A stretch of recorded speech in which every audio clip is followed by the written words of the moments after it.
Gachhi by Gachhi তাসার half and half die করে first হাফটাকে রাখা হয়েছে ভার্জিন কালারে, এই ফার্স্ট হাফটা, আর বাকি কুচি থেকে বাকি হাফটা ইয়েলো কালারে ডাই করা হয়েছে, তারপরে করা হয়েছে কাচ ওয়ার্ক।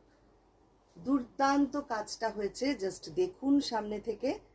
পুরো হাফ শাড়িতে এই রকম ভাবে কাচ ওয়ার্কটা করা, অপূর্ব একটা শাড়ি। এই হচ্ছে এই শাড়িটার, পুরো শাড়িটাতে এইরকম ভাবে কাজ করা। এটা নিয়ে মানে কিছু বলার নেই, একদম মানে ইউনিক একটা শাড়ি। ব্যাক সাইডটা থাকছে এইরকম, দুর্দান্ত দেখতে। দেখুন 11,800 থাকছে এটার প্রাইস। ঝটপট বুকিং করবেন, সিঙ্গেল পিস শাড়ি যিনি আগে বুকিং করবেন তিনিই পাবেন।